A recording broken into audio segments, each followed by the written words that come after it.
Under the vast sky of the Scottish Highlands, young William Wallace trains with his father and brother, their figures small against the majestic landscape. Swords clash in youthful practice, the metallic sounds echoing through the serene air as they hone their skills. Galloping across the open fields, they master horsemanship, becoming one with the land beneath them. The bond of family is palpable, each shared glance and gesture weaving a tapestry of love and loyalty. In this idyllic training, a future warrior is forged, deeply connected to the rugged beauty and fierce spirit of Scotland. The peace of a Lanarkshire village shatters as English soldiers descend, their armor glinting cruelly in the daylight. Steel clashes against steel, a brutal symphony as villagers fall beneath the invaders' blades.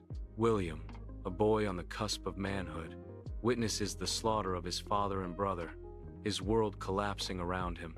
Orphaned and alone amidst the carnage, a burning hatred for the English ignites within William's young heart. Years later, inside the tranquil monastery, sunlight paints the ancient script in gold as William sits at his desk. His uncle, a monk with gentle eyes, guides William's hand, imparting wisdom etched in parchment. The monastery breathes with life monks in quiet devotion, their prayers a soft murmur in the stone halls. William absorbs knowledge, languages blossoming in his mind like rain quenching a parched land. Despite the monastery's solace, the ghost of his family's murder remains, an indelible mark upon his soul. Weathered and hardened, William crests the hill, his gaze sweeping over his ancestral lands, now scarred by English occupation. Across the distance, his eyes lock with Muireann MacClana, her beauty undimmed by time, a spark of recognition igniting between them. "William, is it truly you?" Muireann asks, her voice a hopeful whisper carried on the wind.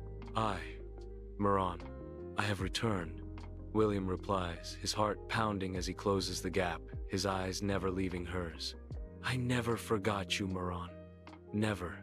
Amidst the colorful chaos of the village market, William and Muireann participate in a clandestine wedding. Their vows are exchanged with a simple, heartfelt sincerity, a beacon of purity amidst the lively crowd. They pledge their unwavering love and loyalty, their voices soft but firm, binding them together against the world. Their faces radiate with hope and youthful dreams, oblivious to the looming shadow of tragedy that fate has in store for them. In the heart of the village, a red-coated English soldier, his face contorted with malice, lunges toward Muireann. William, witnessing the vile assault, erupts in a furious roar, charging into the fray. A brutal fight explodes as William's raw strength clashes against the soldier's trained brutality. Muireann, captured despite William's valiant defense, stands defiant beneath the makeshift gallows. The crowd watches in horror as the execution proceeds, a stark symbol of English oppression hanging heavy in the air. Under the cloak of night, a storm of grief and rage consumes William, his eyes burning with vengeance. He leads a band of determined villagers towards the unsuspecting English garrison, their footsteps echoing with grim purpose. The surprise attack erupts in a flurry of steel and desperate cries, a brutal dance of rebellion against oppression. The sheriff and his men fall, their reign of terror extinguished in the bloody clash. The garrison, once a symbol of English dominance, now lies in ruins, a testament to the villagers' fierce defiance. A rebellion ignites, fueled by the flames of vengeance and a desperate cry for freedom against English rule. Across the sweeping countryside, the clans gather, their expressions set with grim determination as they converge under a shared banner. William stands as a beacon of defiance amidst the growing assembly, his presence a rallying point for the scattered hopes of his people. An army of commoners coalesces, their hands, though rough and worn, grip their makeshift weapons with newfound resolve. Under William's guidance, they begin to learn the art of unconventional warfare, their training ground the very land they seek to defend. Each lesson etches determination deeper into their faces, turning farmers and laborers into a force to be reckoned with. On the vast field of Stirling Bridge, the Scottish army, led by William, confronts the imposing English forces. William's strategic brilliance turns the terrain into a deadly trap for the overconfident English knights. The Scottish warriors surge forward, their fierce determination overwhelming the surprised enemy. Victory hangs heavy in the air as the English forces break, marking a stunning triumph for William and his army. Flickering torchlight illuminates the faces of William's troops, revealing their exhaustion and elation after battle. Standing on a makeshift platform, William surveys his warriors, the scent of wood smoke and sweat hanging heavy in the night air. William raises a hand, silencing the crowd with unwavering conviction. Men of Scotland, tonight, we celebrate a victory hard won, but this is just the beginning. His voice rings out, filled with passion. I see in your eyes the same fire that burns in my heart, a fire for Scotland, a fire for our families, a fire that no tyrant can extinguish. So let us march forward, united and strong. Let us show the world that Scotland will never be a slave. Let us fight for our freedom, for our future, for our Scotland. William proclaims, igniting their spirits. William, a figure of armored might, spearheads a fierce raid into northern England, his determination a palpable force. The city of York succumbs to the invaders, its defenses crumbling amidst the brutal chaos of battle. Amidst the fallen banners and echoing war cries, William stands triumphant, a conqueror surveying his prize. A bold message of defiance is dispatched to King Edward I. William's unyielding intentions now vividly clear. Inside the Scottish council chamber, the weight of destiny hangs heavy as Scottish nobles convene, their faces etched with worry. A palpable tension fills the air, each breath a silent acknowledgement of the looming threat.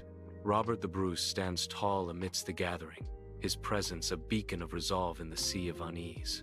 Eyes dart nervously around the chamber, betraying the fear that gnaws at the hearts of those assembled. Whispers of doubt mingle with glances of apprehension, painting a vivid portrait of a kingdom on the brink. The air crackles with unspoken questions, each noble grappling with the gravity of the decision before them. On the fields of Falkirk, chaos reigns as the English and Scottish armies collide in a brutal clash of steel and fury. King Edward I advanced relentlessly, a tide of armored men and bristling spears sweeping across the battlefield. William's meticulously crafted battle plan crumbles under the storm of arrows unleashed by the English longbowmen. Scottish soldiers fall in droves, their courage and valor unable to withstand the deadly hail of English arrows. On the blood-soaked fields of Falkirk, William surveys the carnage, his face a mask of grief and exhaustion.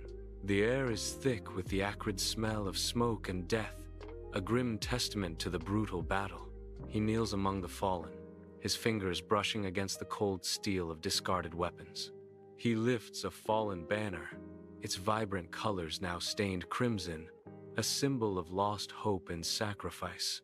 A wave of despair washes over him, but beneath it, a steely resolve hardens his gaze, a promise of vengeance and renewed strategy. In the dimly lit Scottish hideout, shadows flicker across the rough-hewn walls, hinting at secrets and struggles.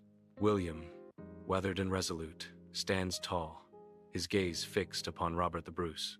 Bruce sits upon a makeshift throne, his face a mask of inner conflict, the weight of leadership heavy on his brow. William's voice cuts through the silence. I seek your support, Bruce. Scotland needs you.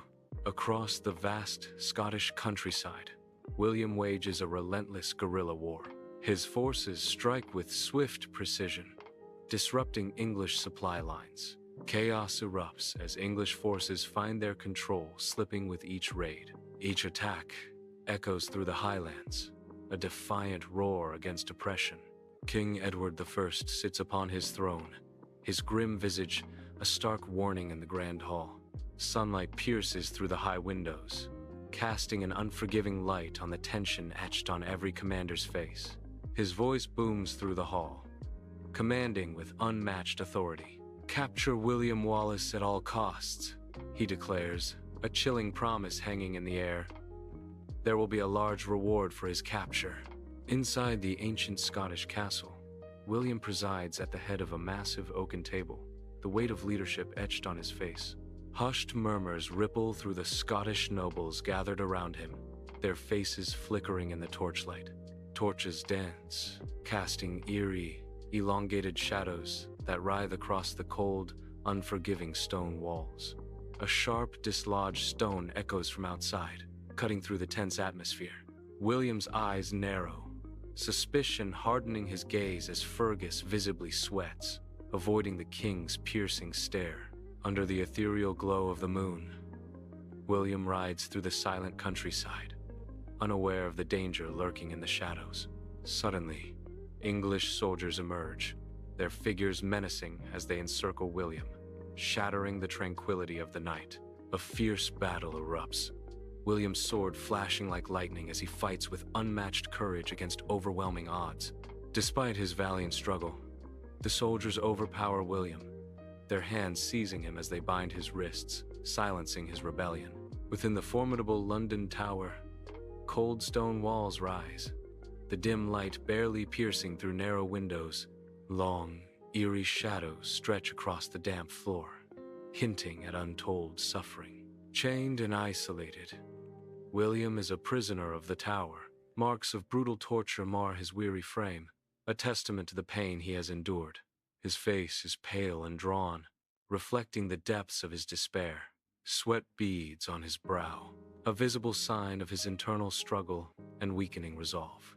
The English courtroom is a scene of solemn grandeur, buzzing with suppressed anticipation. Accused of treason, William stands before the court, his face set in defiance.